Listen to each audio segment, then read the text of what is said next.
حدیث میں جیسا کہ ارشاد فرمایا گیا کہ کوئی تجارت کرنے والا شخص اگر اپنی تجارت میں ایمانداری، دیانتداری اور سچائی سے کام لے تو اللہ تبارک و تعالیٰ اس کی کمائی میں برکت پیدا فرماتا ہے، اور جو محنت کرنے والا، کمانے والا اگر اپنی تجارت اور اپنے کاروبار میں دھوکہ دینے لگے، جھوٹ بولنے لگے یا کوئی اور خیانت کرنے لگے تو وہ مالدار اللہ کی نظر میں سخت ناپسندیدہ ہے، اور اس کا حاصل کیا ہوا مال وہ مال حرام ہے، اس میں اللہ کی طرف سے کسی طرح کی کوئی برکت نہیں۔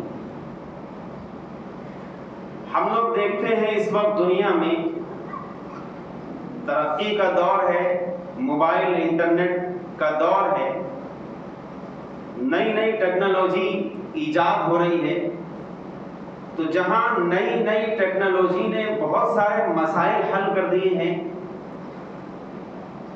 روزی کمانے کے بھی بہت سارے راستے کھول دیے ہیں، وہیں بہت سارے ایسے مسائل بھی سامنے ہیں اس جدید ٹیکنالوجی کے نتیجے میں کہ جن سے فساد عام ہے، برائی عام ہے، عریانیت، ننگا پن عام ہے، گانا بجانا عام ہے۔ خاص کر ہمارا نوجوان طبقہ، جو نوجوان طبقہ ہے کالج یونیورسٹی میں پڑھنے والا، خاص طور پر وہ اس موبائل اور انٹرنیٹ اور اس ماڈرن ٹیکنالوجی کے نتیجے میں وہ جن راہوں پر چلنے لگا ہے وہ راہیں یقیناً تباہی کی راہیں ہیں، ان راہوں پر چلنے والا بھی، اور جو شخص ان راہوں پر چلے اس کی پوری قوم، پورا خاندان تباہی کے دہانے پر کھڑا ہوا۔ بہت ساری شکلیں ہیں، بہت ساری ایسی چیزیں ہیں، مثلاً جوا، سٹا، جو اس زمانے میں بالکل ایسا عام ہے کہ پہلے تو اگر کوئی جوا کھیلتا تھا، کوئی سٹا کھیلتا تھا، کوئی تاش کھیلتا تھا تو کسی کونے میں چھپ چھپا کر 4 لوگ بیٹھتے تھے اور وہ کھیلتے رہتے تھے تاش۔ اگر کسی شریف اور معزز آدمی کا ادھر سے گزر ہو گیا تو فوراً بھاگ جاتے تھے، فلاں آرے بھاگو یہاں سے۔ لیکن اب کی جو صورتحال ہے وہ بالکل الگ ہے۔ اس وقت کی جو صورتحال ہے کہ ایک نوجوان شخص جو بظاہر نمازی بھی ہے، روزہ بھی اس نے رکھا ہے، ایک دیندار گھرانے میں پیدا بھی ہوا ہے اور تمام کام وہ اسلامی کرتا بھی ہے، لیکن اس کی عادت ایسی بگڑی ہوئی ہے کہ چپکے سے گھر میں بیٹھا ہے، موبائل پر گیم کھیل رہا ہے، اور مختلف گیمز جو موبائل میں کھیلے جاتے ہیں جس میں جوا ہوتا ہے، سٹا ہوتا ہے، اس کے ماں باپ کو پتہ بھی نہیں ہے۔ بہت سارے گیمز، ڈریم 11، ابھی IPL جو میچ کھیلا جاتا ہے وہ چل رہا ہے، یا اس طرح کے اور لوڈو، شطرنج، مختلف ایسے گیمز ہیں موبائل میں کہ ان موبائل کے ذریعے ایک نوجوان جس کے گھر میں گھر والے یہ سمجھ رہے ہیں کہ بچہ میرا کسی غلط صحبت میں نہیں بیٹھا ہے بلکہ گھر میں بیٹھا ہے، کمرے میں بیٹھا ہے، لیکن اس کے باوجود بھی وہ نوجوان لڑکا یا وہ لڑکی بھی بعض مرتبہ اپنے اس موبائل کے ذریعے ایسے گیمز کھیلنے میں لگا ہوا ہے، لگی ہوئی ہے، جن کے اوپر سٹا لگایا جاتا ہے، جوا کھیلا جاتا ہے، اور اس جوئے اور اس سٹے کے ذریعے سے چند پیسے کبھی کبھار جیت بھی لیتا ہے، ورنہ زیادہ تر ہار ہی جاتا ہے، اور اس سے وہ اپنے گھر کے یا اپنے ذاتی جو اخراجات، جو خرچے ہوتے ہیں پاکٹ منی، اس سے وہ اپنی مینٹین کیے ہوئے ہیں۔ گھر والے سوچتے ہیں کہ بچہ ہمارا ماشاءاللہ بڑا ہو گیا ہے اور اب ہم سے اتنے پیسے نہیں مانگتا خرچے کے، جیسے فلاں کا لڑکا ہر وقت پیسے مانگتا ہے، ہمارا بچہ نہیں مانگتا ہے۔ اس لیے نہیں مانگتا ہے آپ کا بچہ کہ ہو سکتا ہے کہ آپ کا بچہ کسی کونے میں بیٹھا ہو موبائل لے کے، اور وہ موبائل پر وہ جوا کھیل رہا ہو، گیم کھیل رہا ہو، اس سے وہ پیسے جیت بھی لے رہا ہو، کبھی ہار بھی جا رہا ہو، اس سے وہ اپنا خرچ چلا رہا ہے۔ آپ ہرگز یہ مت سمجھیے کہ آپ کا بچہ کسی اچھی صحبت میں ہے، یہ تو بہت ہی گندی اور گھناؤنی صحبت میں اور بہت گندے اور گھناؤنے لوگوں کے ہتھے چڑھ گیا ہے۔ اس کی فوراً نگرانی کیجیے اور یہاں سے اس کو نکالنے کی فکر کیجیے، ورنہ اس بچے کا پورا مستقبل تباہ ہو جائے گا اور ہو سکتا ہے کہ ساتھ میں یہ آپ کو بھی لے ڈوبے۔ بالکل یہ ایک نشہ، جوئے کا، سٹے کا، یہ ایک نشہ ہے۔ جیسے ایک شرابی کو ایک نشہ ہوتا ہے، جب تک اس کو وہ شراب مل نہ جائے تب تک اس کی رگوں میں جو دوڑنے والا خون ہے اس کو سکون نہیں ملتا۔ اسی طرح سے جوا کھیلنے والا جواری جب تک وہ جوئے میں کوئی جیت یا ہار کا شکار نہ ہو جائے تب تک اس کو اندر سے سکون نہیں ملتا۔ ایک سٹا کھیلنے والا جب تک اس کا وہ مسئلہ حل نہ ہو جائے تب تک وہ ایک دو پاری کھیل نہ لے، اس وقت تک اس کے جسم کو، اس کے ذہن کو سکون نہیں ملتا۔ یہ ایک ایسی لت ہے کہ اس میں نے جیسے شروع میں عرض کیا کہ بڑے بڑے دیندار گھرانوں کے نوجوان بچے شامل ہیں، اور ہم یہ سوچ رہے ہیں کہ نہیں ماشاءاللہ ہمارا بچہ تو نہیں، بالکل امام بخاری سے تھوڑا ہی کم ہے، ایک دم نیک ہے بچہ ہمارا۔ آپ نگرانی رکھیے، آپ یقیناً موبائل دیجیے، ٹھیک ہے اس کی ضروریات ہو سکتی ہیں، الگ مسئلہ ہے، لیکن نگرانی رکھیے۔ اب تو مسائل ایسے ہو گئے ہیں کہ اب تو پہلے انٹرنیٹ چلتا تھا، اب تو وائی فائی لگنے لگے، اور وائی فائی کے ذریعے جو اسپیڈ جو پہلے کبھی سلو آیا کرتی تھی وہ ہائی اسپیڈ انٹرنیٹ، اور اس کے ذریعے جو گندگیوں کا سیلاب آیا ہوا ہے کہ بالکل ایسا لگتا ہے کہ نوجوانوں کو اس گندے اور گھناؤنے غلاظت سے نکالنا ایک مشکل مسئلہ بن گیا۔ یہ ذمہ داری ہے اہل اولاد کی، صاحب اولاد، گھر کے جو ذمہ دار افراد ہیں ان کی ذمہ داری ہے، ورنہ اللہ کے یہاں ان بچوں اور بچیوں سے پہلے آپ کو پکڑا جائے گا، ہمیں پکڑا جائے گا۔ قرآن کہہ رہا ہے یا ایھا الذین آمنوا قوا انفسکم واہلیکم نارا وقودھا الناس والحجارہ، اے لوگو اپنے آپ کو اور اپنے اہل و عیال کو جہنم کی اس آگ سے بچاؤ جس کا ایندھن انسان اور پتھر بنے۔ یہ قرآن نے کیوں کہا؟ قرآن یہ کہہ سکتا تھا کہ صرف اپنے آپ کو جہنم کی آگ سے بچاؤ، مسئلہ حل ہو گیا، لیکن قرآن نے کہا نہیں، اپنے آپ کو بھی اور آپ کے اندر میں جو لوگ آتے ہیں، آپ کے بچے، آپ کی بچیاں یا اور سماج کے جو لوگ آپ کے دائرے میں آتے ہیں، جو آپ کی بات سنتے ہیں، آپ کو بڑا مانتے ہیں، آپ کو دیکھ کر وہ اپنی ڈائریکشن صحیح کرتے ہیں، ان تمام لوگوں کی ذمہ داری آپ کے اوپر ہے۔ اگر آپ نے ذمہ داری نہیں نبھائی تو ان سے پہلے کل قیامت میں اللہ تبارک و تعالیٰ کے یہاں گریبان آپ کا پڑا جائے۔ اس لیے ہاتھ پہ ہاتھ رکھ کے بیٹھنے کی ضرورت نہیں، ہر وقت ایکٹیو موڈ پر رہے، گھر کا ہر فرد، ذمہ دار فرد ہر وقت ایکٹیو رہے، اپنے بچوں اور بچیوں کی خاص طور پر نگرانی کرے اور ان کو دیکھے کہ کہیں کسی ایسی وبا میں مبتلا تو نہیں ہے کہ جس سے خود بھی نقصان اٹھائیں گے اور ہم کو بھی لے ڈوبیں گے۔ اگر کوئی اس طرح کی وبا میں مبتلا ہے تو فوراً اس پر کڑی کارروائی کرے، اس گندگی سے نکالنے کی فوراً فکر کرے۔ کہتے ہوئے خراب بھی لگتا ہے لیکن کہنا بھی ضروری ہے۔ میں نے تو بہت سے ایسے پڑھے لکھوں کو دیکھا ہے، معاف کیجیے گا علماء کو بھی دیکھا ہے، عالم طبقے کو بھی میں نے دیکھا ہے، حافظ لوگوں کو دیکھا ہے، قرآن سینے میں لیے ہوئے ٹہل رہے ہیں، اللہ کے دین کا علم سینوں میں لیے ہوئے ٹہل رہے ہیں، چہرے پہ داڑھی سجائے بیٹھے ہیں، تو بھی ماشاءاللہ اونچی لگائے ہوئے ہیں۔ اگر کہیں پر نکل جائیں تو لوگ ان کو دیکھ کر یقیناً کہیں کہ یہ تو ہمارے لیے قبلہ ہیں، ہم ان کو دیکھ کر اپنی زندگی کی ڈائریکشن اور قبلہ ہم درست کرتے ہیں۔ یہ تو سماج میں اس حیثیت کے ہیں، لیکن آپ نے بھی دیکھا ہوگا، میں نے بھی دیکھا ہے، مختلف جگہوں پر چائے کے ہوٹلوں میں مختلف جگہوں پر بیٹھ کر لوڈو کھیلتے ہوئے 11 بجے 12 بجے ایک عالم دین ہو کر کے، ایک حافظ قرآن ہو کر کے، اور ایک اللہ اور اس کے رسول کے دین کے پیغام کو دوسروں تک لے جانے والا ہونے کے باوجود مختلف جگہوں پر بیٹھ کر لوڈو کھیل رہے ہیں، شطرنج کھیل رہے ہیں، کیرم کھیل رہے ہیں، اور مختلف موبائل کے ذریعے سے، مختلف ایپس کے ذریعے سے جوئے اور سٹے کو وہ کھیل رہے ہیں، اور اس میں بالکل ملوث ہیں، ان کو کچھ نہیں پرواہ ہے کہ ہمیں اللہ کے یہاں جواب دینا ہے۔ ہم تو وہ ہیں جس کو قرآن کہتا ہے اِنَّا زَيَّنَّا السَّمَاءَ الدُّنْيَا بِزِينَةٍ الْكَوَاكِبِ وَلَقَدْ زَيَّنَّا السَّمَاءَ الدُّنْيَا بِمَصَابِيحَ۔ قرآن نے کہا کہ جس طریقے سے آسمان کے ستارے، آسمان کے اوپر لگے ستارے، یہ لوگوں کے لیے دنیا میں ایک تو خوبصورتی کا ذریعہ ہے کہ آسمان خوبصورت دکھتا ہے، اور دوسری ان ستاروں کی بڑی خاص اللہ کی طرف سے فائدہ ان کا یہ ہے کہ ان کے ذریعے سے لوگ دنیا میں راستوں کی ڈائریکشن متعین کرتے ہیں، وقت کا پتہ لگاتے ہیں، مختلف فائدے ان ستاروں سے حاصل ہوتے ہیں۔ علماء کرام، اللہ کے دین کے ماننے والے، اللہ کے دین کو اپنے سینوں میں بسانے والے، یہ دراصل دنیا میں یہ چمکتے ہوئے ستارے ہیں۔ ان کو دیکھ کر تو دوسرے لوگ اپنی زندگی کی ڈائریکشن صحیح کرتے ہیں، اپنا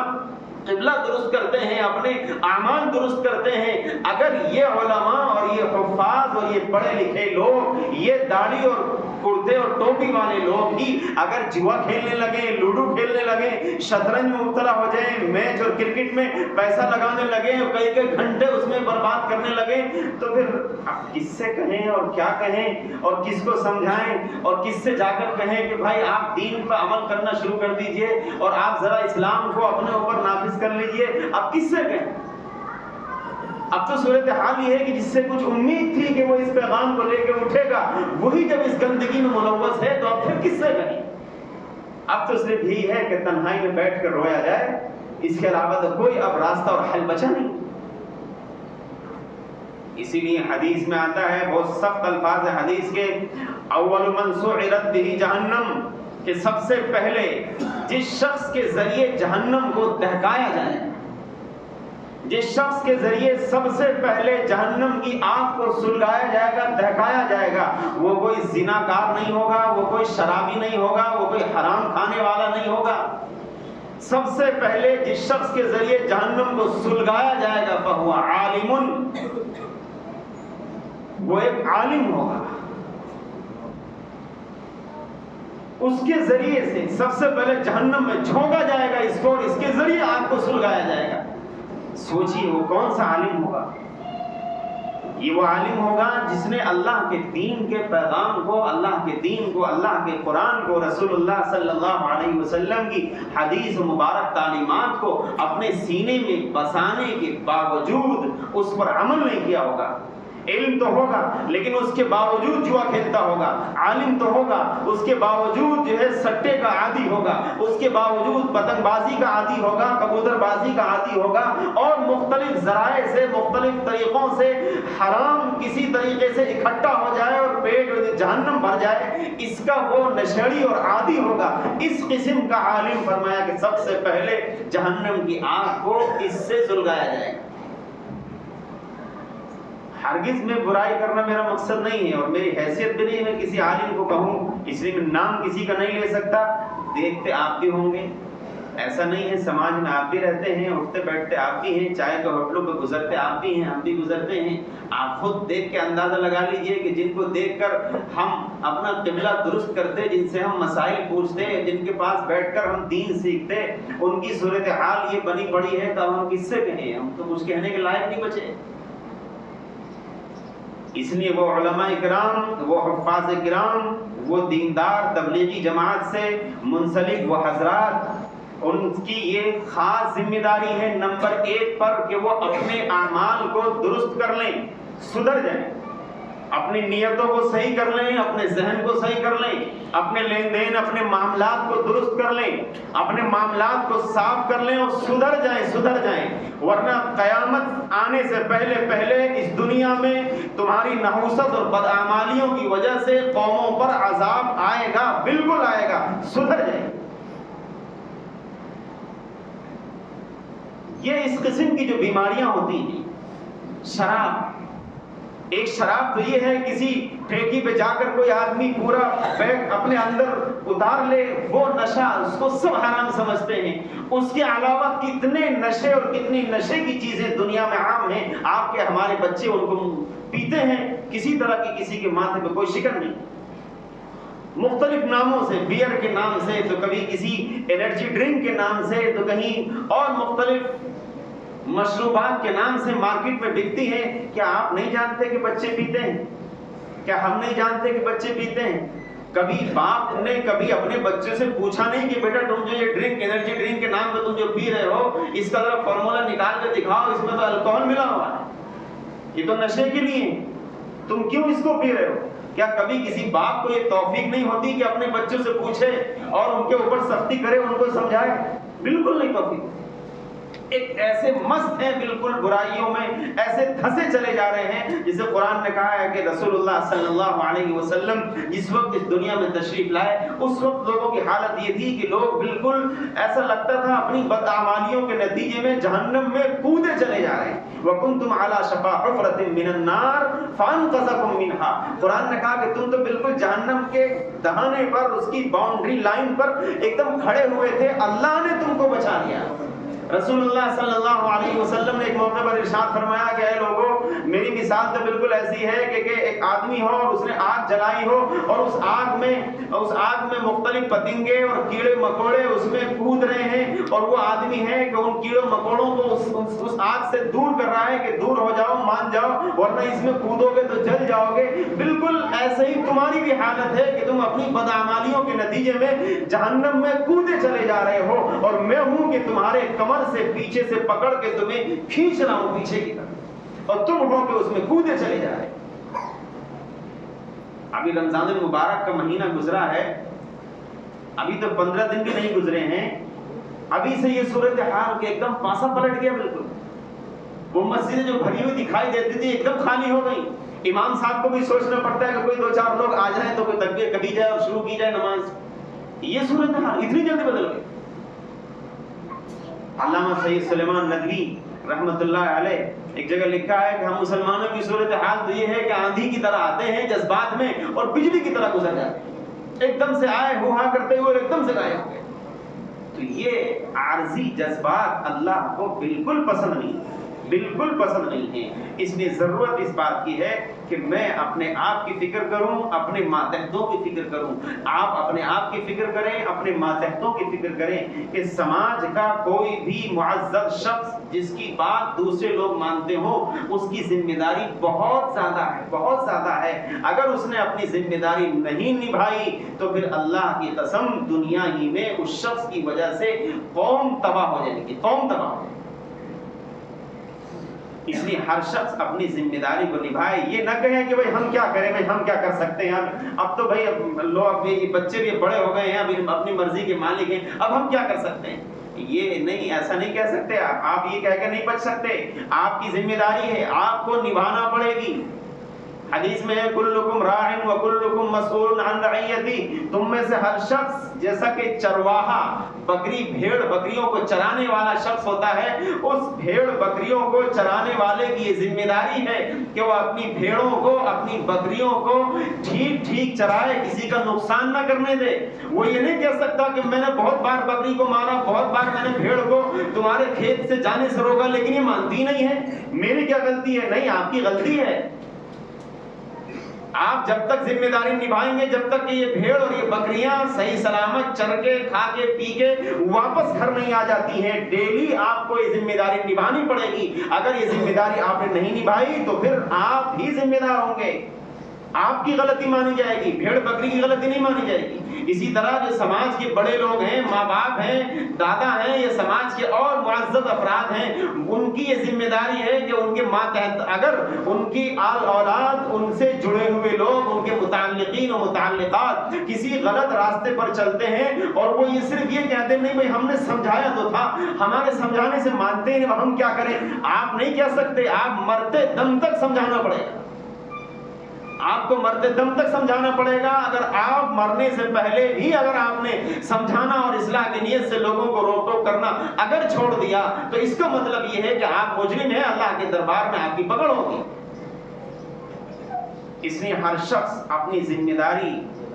کو اپنائے اور اپنی ذمہ داری کا احساس کرے، اپنی فکر کرے، اپنے ماتحتوں کی فکر کرے۔ ہر ایک اگر اس طرح فکر کرنے والا اور احساس پیدا کرنے والا، اپنے اندر احساس پیدا کرنے والا، اپنے ضمیر کو جھنجھوڑنے والا شخص اگر ہر سماج، ہر محلے، ہر گھر میں اگر پیدا ہو جائے اور اس پر پورے ایکٹیو ہو کر کے اس پہ کام کرے تو اللہ کی ذات سے امید ہے کہ انشاءاللہ گھروں کے اندر بھی تبدیلی آئے گی، سماج کے اندر بھی تبدیلی آئے گی، جو پڑھے لکھے لوگ ہیں ان کے اندر بھی تبدیلی آئے گی، جو بھی پڑھے لکھے لوگ ہیں ان کے اندر بھی تبدیلی آئے گی، اور سماج کا ہر شخص یہ سوچتے بھائی ہم کیا کریں، ہر آدمی اپنی قبر میں سوئے گا، اپنے اعمال کا حساب دے گا، تو پھر اس کا مطلب یہ کہ پورا سماج مجرم ہے۔